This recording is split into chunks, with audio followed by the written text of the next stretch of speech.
আসসালামু আলাইকুম রহমতুল্লাহ ওবারাকাতুহু। 2 দিনের রাজনৈতিক কর্মসূচি ঘোষণা করেছে বাংলাদেশ জাতীয়তাবাদী দল বিএনপি। ইত্তেফাক পত্রিকা থেকে আপনাদেরকে নিউজটি পড়ে শোনাচ্ছি। আন্তর্জাতিক গণতন্ত্র দিবস ও ছাত্র জনতার অভ্যুত্থান ও বিগত 17 বছর স্বৈরাচার বিরোধী আন্দোলনে নিহত স্মৃতির প্রতি শ্রদ্ধা জানিয়ে 2 দিনের কর্মসূচি ঘোষণা করেন বিএনপি। বুধবার 11 সেপ্টেম্বর রাজধানীর নয়াপল্টন দলের কেন্দ্রীয় কার্যালয়ে এক সংবাদ সম্মেলনে এই কর্মসূচি ঘোষণা করেন বিএনপির স্থায়ী কমিটির সদস্য ডাক্তার AZM জাহিদ হোসেন। জাহিদ হোসেন বলেন, ছাত্র আন্দোলনে নিহত ও আহতদের স্বজনদেরকে নিয়ে 14 সেপ্টেম্বর কেন্দ্রীয় শহীদ মিনারে স্মরণ সভা করা হবে।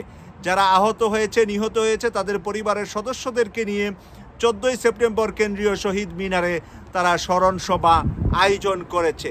তিনি আরও জানান, গণতন্ত্র দিবস উপলক্ষে 15 সেপ্টেম্বর ঢাকায় মহাসমাবেশ করা হবে। বিএনপি মহাসমাবেশ করবে ঢাকায় 15 সেপ্টেম্বর। প্রাথমিকভাবে রাজধানীর সোহরাওয়ার্দী উদ্যান এই সমাবেশ করার কথা রয়েছে। রাজধানীর সোহরাওয়ার্দী উদ্যানে এই সমাবেশ করার সিদ্ধান্ত তারা নিয়েছে। প্রাথমিকভাবে প্রথম তাদের টার্গেট এই জায়গাটি। এর আগে দলের যৌথ সভা অনুষ্ঠিত হয়। এতে বিএনপি অঙ্গ ও সহযোগী সংগঠনের সভাপতি ও সাধারণ সম্পাদকরা উপস্থিত ছিলেন। বিএনপির অঙ্গ সংগঠন সহ তাদের সহযোগী সংগঠনের সভাপতি সেক্রেটারিদের উপস্থিতিতে এই সিদ্ধান্ত নিয়েছেন বিএনপির কেন্দ্রীয় কমিটি। সারা দেশের জুলাই আগস্টে ছাত্র জনতা গণ অভ্যুত্থানে সংঘাত সহিংসতায় কমপক্ষে 631 জন ছাত্র জনতা প্রাণ হারিয়েছে আর আহত হয়েছে 19,200 জনের বেশি। সোমবার 9 সেপ্টেম্বর এক প্রতিবেদনে স্বাস্থ্য মন্ত্রণালয় এই চিত্র তুলে ধরেন।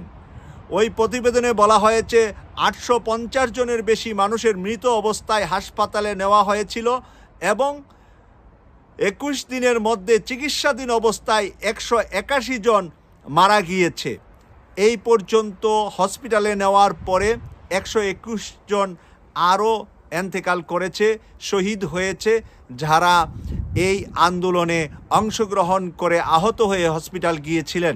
প্রিয় দর্শক, আমরা খুবই বেদনার সাথে বলছি, বেদনার সাথে আপনাদের সামনে তুলে ধরার চেষ্টা করছি যে ছাত্র জনতার এই আন্দোলনে যারা শহীদ হয়েছে তাদের কাছে বাংলাদেশের মানুষ, বাংলাদেশের 18 কোটি মানুষ এবং বাংলাদেশ যতদিন পৃথিবীর মানচিত্রে বেঁচে থাকবে ততদিন পর্যন্ত তাদের ঋণের কাছে আমরা ঋণী হয়ে থাকব।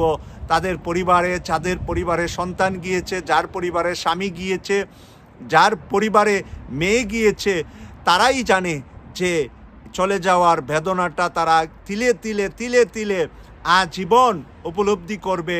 কারণ একজন মানুষ, যেই মানুষটা ছিলেন ওই পরিবারের রোজগারের একমাত্র ব্যক্তি, সে যখন চলে যাচ্ছে, তার ছোট্ট ছোট্ট বাচ্চাগুলো যখন এতিম হয়েছে, কারো একেবারে ছোট্ট বাচ্চা, একটি বাচ্চা মাত্র তাদের আছে, তাদের একটি বাচ্চাও শহীদ হয়েছে, জীবন দিয়েছে। তাই এই শহীদ হওয়া, জীবন দেওয়া পরিবারের পাশে যত বেশি আমরা দাঁড়াতে পারবো তত বেশি আমরা, যদি দুনিয়াতে কোনো ভালো কাজ থাকে এর মধ্যে আমি বলবো অন্যতম ভালো কাজ হবে এই পরিবারের ভিতরে অসহায় যারা সবচেয়ে বেশি অসহায়, তাদের দিকে যেন আমরা খেয়াল রাখতে পারি, এই প্রত্যাশা করছি। UK কসবা টিভির পক্ষ থেকে আমি সৈয়দ মাসুক। আল্লাহ হাফেজ।